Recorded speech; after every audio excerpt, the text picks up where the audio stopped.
Hello दोस्तों, कैसे आप सब लोग। उम्मीद करता हूँ आप सब लोग खैरियत से होंगे। अभी तक हमने जो पढ़ा है वो बेसिक सिंटैक्स पाइथन है क्या, पाइथन के बेसिक सिंटैक्स और पाइथन के लिए इन्वायरमेंट सेटअप किया है। ये इस सीरीज़ की हमारी चौथी वीडियो है जो डेटा टाइप्स के बारे में होगी।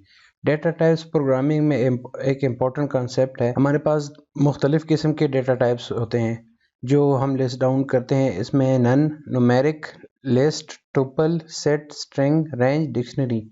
सबसे पहला जो डेटा टाइप है नन तब हम डिक्लेयर करते हैं। नन डेटा टाइप इस तरह का डेटा टाइप होता है जब हम वेरिएबल सिर्फ डिक्लेयर करते हैं और उसको असाइन नहीं करते। बाकी लैंग्वेजेस में जिस तरह नल यूज़ होता है, यहाँ पाइथन में वो नन यूज़ होता है। इसके बाद आते हैं numeric, list, tuple, set, string, range. इन सारे डेटा टाइप्स को सीक्वेंस भी कहा जाता है। तो उसमें सबसे पहले जो हमारे पास है न्यूमेरिक की फर्दर फिर हमारे पास 4 डेटा टाइप्स है जिसमें इंटीजर, फ्लोट, कम्प्लेक्स और बुलियन। तो चलो चलते हैं पाइथन IDLE में और इन डेटा टाइप्स को एक्सप्लोर करते हैं। तो सबसे पहले जो हमारे पास डेटा टाइप है वो है इंटीजर। लेट से हम कोई वेरिएबल ले लेते हैं a, उसको 5 असाइन कर देते हैं। अब हमें पता है 5 एक इंटीजर डेटा टाइप है, लेकिन हम अब इसकी डेटा टाइप मालूम करते हैं। तो इंटीजर डेटा टाइप में हम सिर्फ इंटीजर नंबर ही स्टोर कर सकते हैं। ब्रेसेस के अंदर हमने जो वेरिएबल का टाइप हमने फाइंड करना होता है वो हम लिख लेते हैं। वैल्यू रिटर्न की है उसमें क्लास और टाइप क्या दे रहा है, इंटीजर।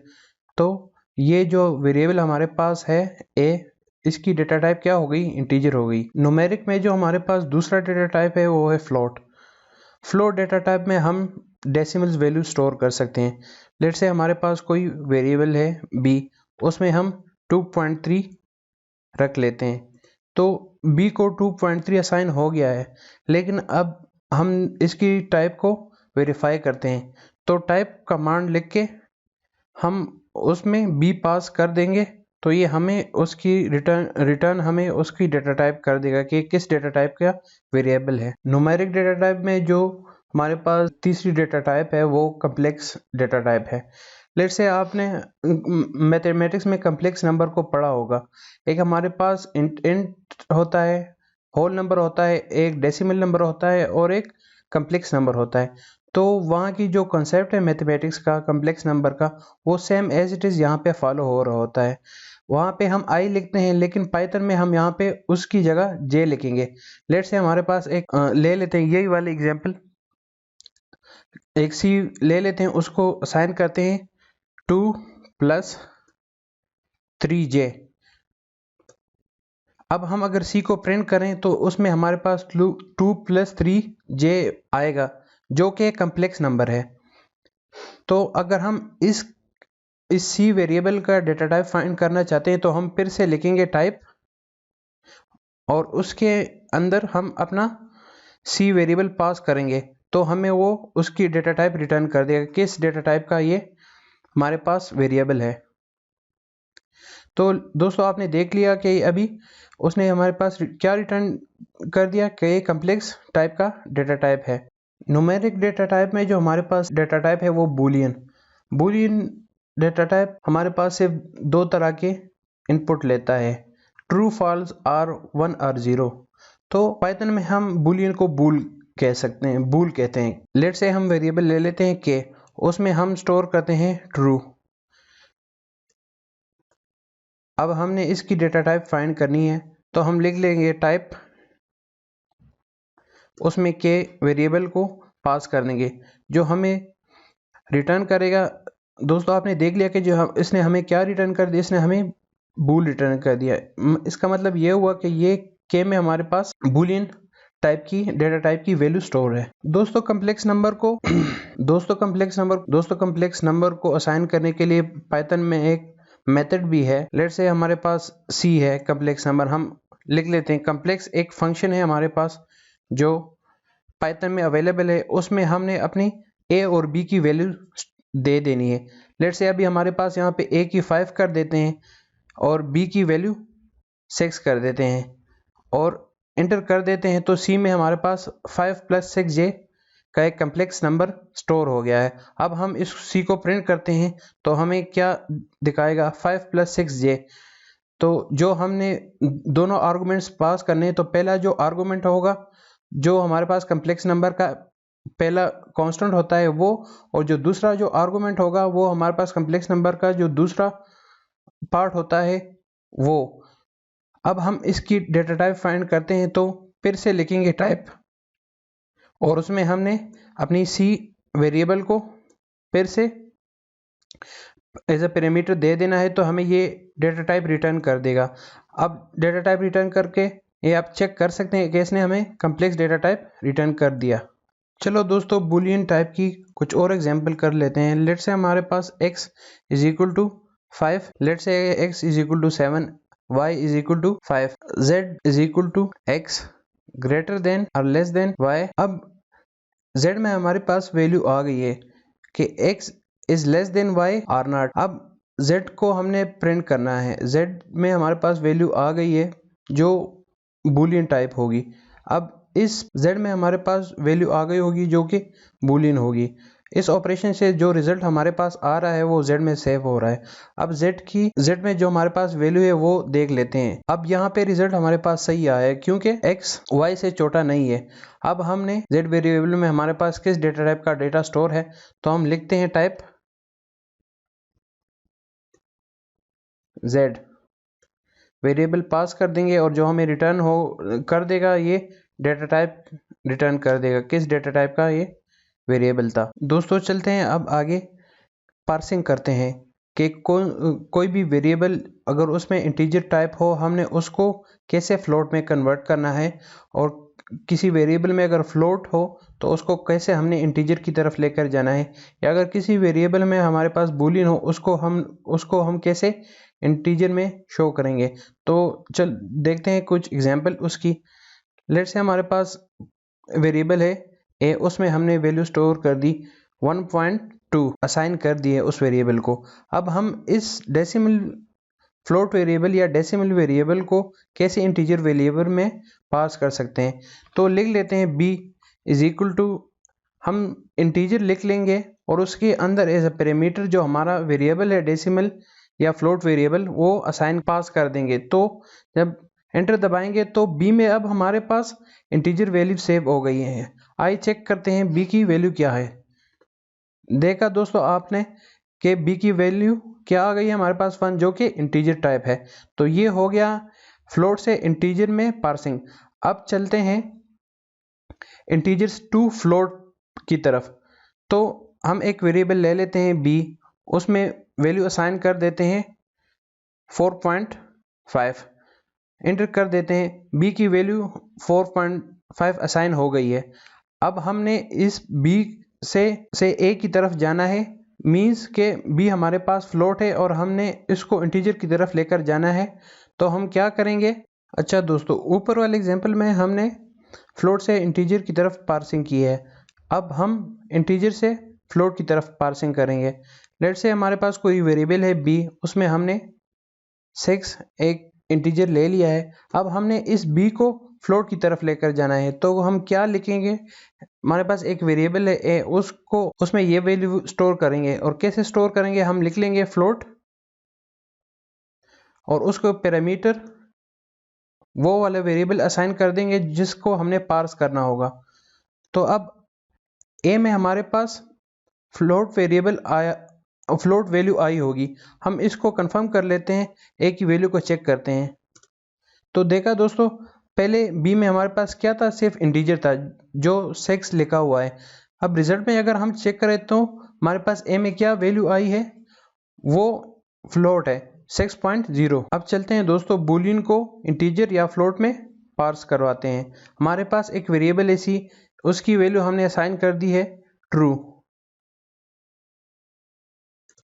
अब हमने c को इंटीजर की तरफ लेकर जाना है, तो हम लिख लेंगे b = इंटीजर और उसमें हम पास कर देंगे c। तो उसके पास जो पार्स होगा तो b में हमारे पास क्या वैल्यू आई होगी, इंटीजर आई होगी जो c में ऑलरेडी स्टोर्ड है। चेक करते हैं, b को प्रिंट करते हैं। तो देखा दोस्तों b में हमारे पास 1 सेव है। मीन्स के हम ट्रू को बुलियन को हम इंटीजर में पार्स कर सकते हैं। इस तरह अगर हमने सी को फ्लोट में पार्स करना होगा तो हम क्या करेंगे, लिख लेंगे कोई भी वेरिएबल डी, वो हम फ्लोट लिखेंगे और उसमें जो हमारे पास बुलियन डेटा टाइप वाला वेरिएबल है वो पास कर देंगे। तो डी में हमारे पास क्या वैल्यू आएगी, फ्लोट वैल्यू आएगी। हम चेक करते हैं, डी को प्रिंट करते हैं।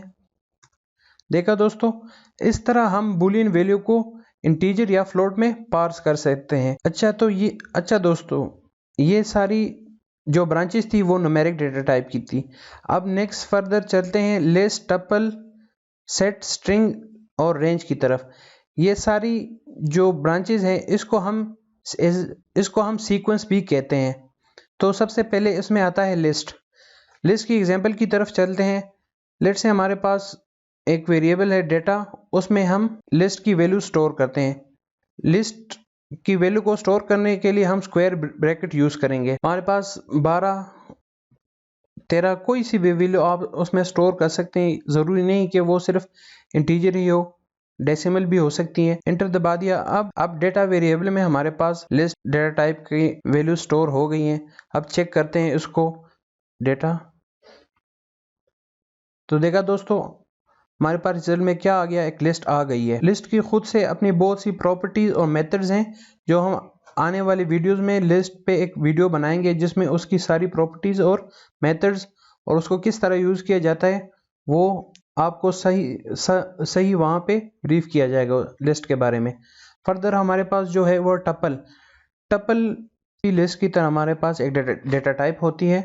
टपल में वैल्यू स्टोर करने के लिए हमें स्क्वायर ब्रैकेट्स से इनिशियलाइज करना होता है। लेट्स से हमारे पास कोई वेरिएबल है टेम्प, हम उसमें डेटा स्टोर करते हैं,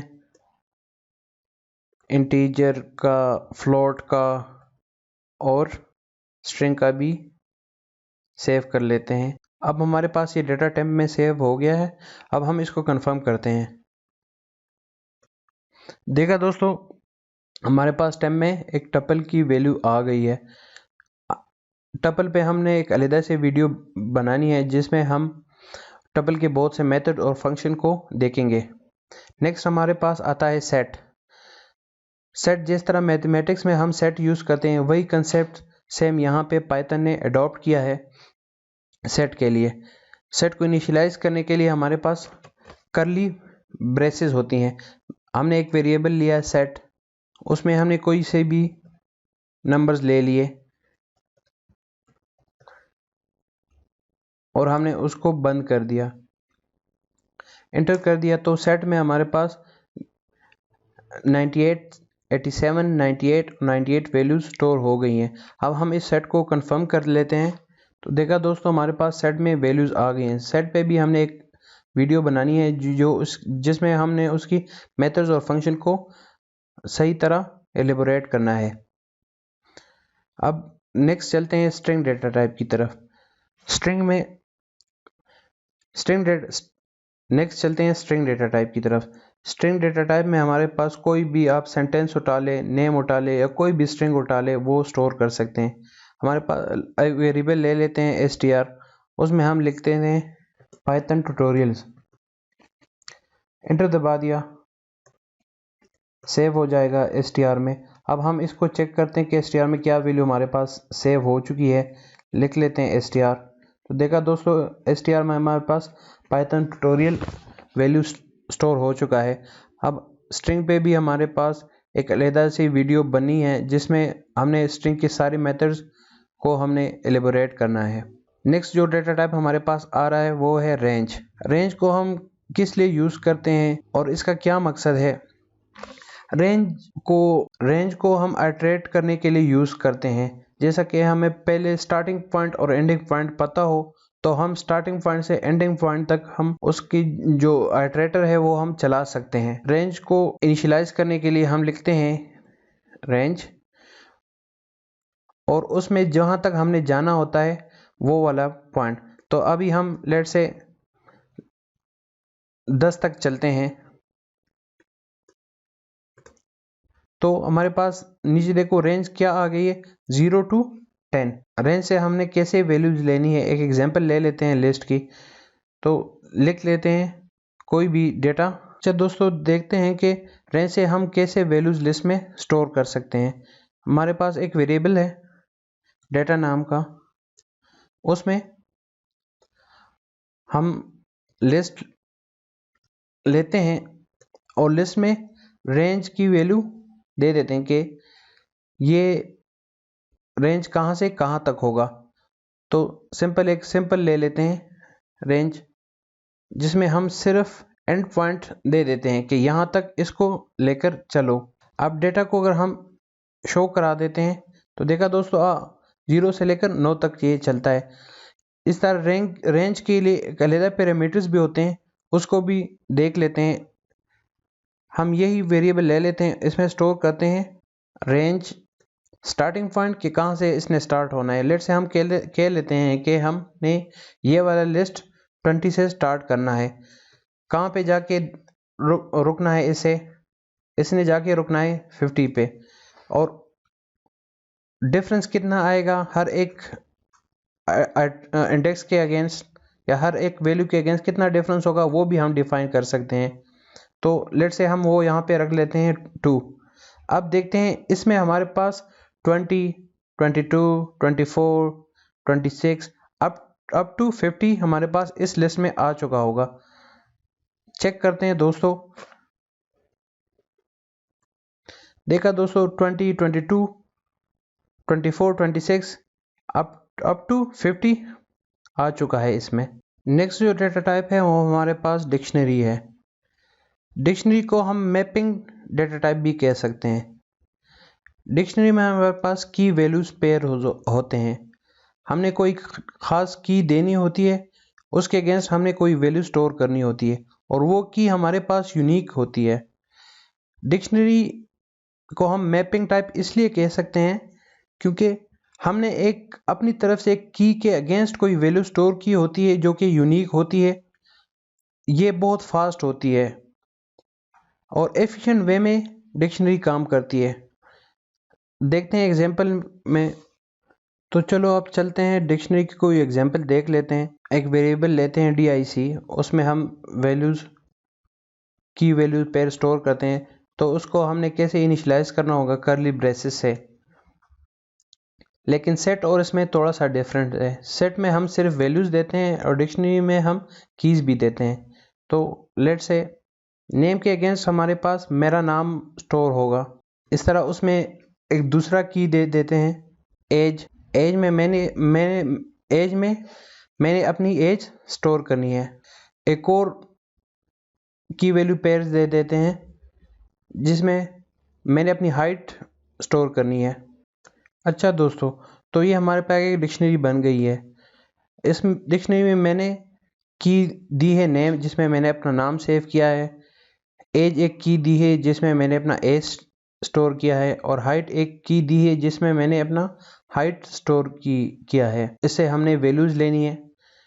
इंटर दबा देते हैं। अब हमने डिक्शनरी को देखना है। तो हमने जो वेरिएबल में डिक्शनरी को सेव किया है उसको ज़रा शो करते हैं।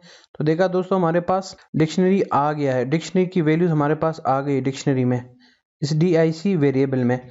तो हम डिक्शनरी से कैसे वैल्यूज लेते हैं, उसके क्या क्या मेथड है, क्या क्या फंक्शन है, इस पे हमने एक अलग से वीडियो बनानी है। लेकिन कुछ थोड़ा हम यहाँ से देख लेते हैं। जैसा कि अब मुझे इस dic वेरिएबल से, इस डिक्शनरी से मुझे सारी कीज चाहिए। तो उसके लिए एक मेथड है dic.keys, dic.keys। देखा दोस्तों, इसने डिक्शनरी की कीज रिटर्न कर दी है। कीज क्या क्या है मेरे पास थी, नेम, एज और हाइट। अब इस तरह डिक्शनरी से हमने वैल्यूज रिटर्न करनी है। तो सेम dic.values, तो ये हमें क्या रिटर्न कर देगा, डिक्शनरी की सारी वैल्यूज रिटर्न कर देगा। तो देखा दोस्तों हमारे पास उसमें क्या क्या वैल्यूज है, इरफान 28 एंड 5.6। अब डिक्शनरी से कैसे हमने एक स्पेसिफिक की के अगेंस्ट वैल्यू लेनी है, तो वो भी देख लेते हैं। DIC स्क्वायर ब्रैकेट और ब्रेसेस के अंदर सिंगल कोट के अंदर हमने की का नेम देना है कि कौन सी की की वैल्यू हमने शो करनी है। अब मैं चाहता हूं कि मेरी एज वाली जो की है वो यहाँ पे यूज करूं, तो लिख लेते हैं एज और स्क्वायर ब्रैकेट बंद कर लेते हैं और एंटर कर लेते हैं। तो हमारे पास क्या आउटपुट होगी 28। देखते हैं। देखा दोस्तों, हमारे पास 28 आउटपुट आ गया है।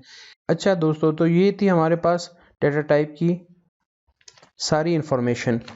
नेक्स्ट वीडियो में मिलते हैं। उम्मीद करते हैं कि आप लोगों को ये वीडियो अच्छी लगी होगी। अगर आपको ये वीडियो अच्छी लगी है तो कमेंट में अपने राय का इजहार कीजिएगा और लाइक कीजिएगा। Thank you, bye bye.